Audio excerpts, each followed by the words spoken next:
ಅಯೋಧ್ಯೆ ರಾಮ ಮಂದಿರದ ಹುಂಡಿ ಮೇಲೆ ಕ್ಯೂಆರ್ ಕೋಡ್, ಆರೋಪಿ ಪತ್ನಿ ಹೆಸರಲ್ಲಿ ಕಟ್ಟಡ.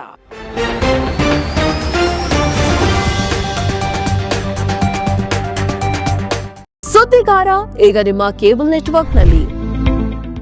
ಅಯೋಧ್ಯೆ ರಾಮ ಮಂದಿರದ ದೇಣಿಗೆ ದುರುಪಯೋಗ ಪ್ರಕರಣಕ್ಕೆ ಸಂಬಂಧಿಸಿದಂತೆ ತನಿಖೆ ಮುಂದುವರೆದಂತೆ ಅಕ್ರಮದ ಹಲವು ಸಂಗತಿಗಳು ಹೊರಬರ್ತಾ ಇವೆ. ಪ್ರಕರಣದ ಆರೋಪಿ ಲವ್ ಕುಶ್ ಮಿಶ್ರಾ ಅವರ ಪತ್ನಿ ಅಕ್ರಮವಾಗಿ ತಮ್ಮ ಹೆಸರಿನಲ್ಲಿ ಕಟ್ಟಡವೊಂದನ್ನು ನಿರ್ಮಾಣ ಮಾಡ್ತಾ ಇರುವ ಆರೋಪ ಕೇಳಿ ಬಂದಿದ್ದು, ಅಯೋಧ್ಯೆ ಅಭಿವೃದ್ಧಿ ಪ್ರಾಧಿಕಾರವು ಅವರಿಗೆ ನೋಟಿಸ್ ಅನ್ನ ನೀಡಿದೆ. ಸೋಹಾವಾಲ್ ತಹಸೀಲ್ನ ಬನ್ವೀರ್ಪುರ ಹಳ್ಳಿಯಲ್ಲಿ ಈ ಕಟ್ಟಡ ನಿರ್ಮಾಣ ಮಾಡಲಾಗ್ತಾ ಇದೆ.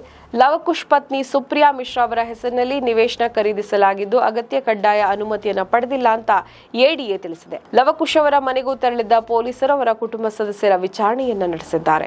ಈ ನಡುವೆ ಅಕ್ರಮದಲ್ಲಿ ಅವಿನಾಶ್ ಶುಕ್ಲಾ ಅವರ ಪಾತ್ರ ದೊಡ್ಡದಿದ್ದು, ಅವರ ಬಳಿ ಇವರಿಗೆ ಅತ್ಯಧಿಕ ಪ್ರಮಾಣದ ಹಣ ವಶಪಡಿಸಿಕೊಳ್ಳಲಾಗಿದೆ. ಈ ಹಿನ್ನೆಲೆಯಲ್ಲಿ ಅವರ ವಿರುದ್ಧದ ಕಾನೂನು ಪ್ರಕ್ರಿಯೆಯನ್ನು ಪೊಲೀಸರು ತೀವ್ರಗೊಳಿಸುವ ಸಾಧ್ಯತೆ ಕೂಡ ಇದೆ. ತನಿಖೆ ಸಂದರ್ಭದಲ್ಲಿ ಅವಿನಾಶ್ ಶುಕ್ಲಾ ಬಳಿ 20.39 ಲಕ್ಷ, ಕರುಣೇಶ್ ಪಾಂಡೆ ಬಳಿ 18.7 ಲಕ್ಷ, ಅನುಕಲ್ಪಾ ಮಿಶ್ರಾ ಬಳಿ 16.82 ಲಕ್ಷ, ಲವಕುಶ್ ಮಿಶ್ರಾ ಬಳಿ 14.25 ಲಕ್ಷ ಮತ್ತು ರಾಮಶಂಕರ್ ಮಿಶ್ರಾ ಬಳಿ 7.32 ಲಕ್ಷ, ರಾಮಶಂಕರ್ ಯಾದವ್ ಬಳಿ 1 ಲಕ್ಷ ವಶಪಡಿಸಿಕೊಳ್ಳಲಾಗಿದೆ.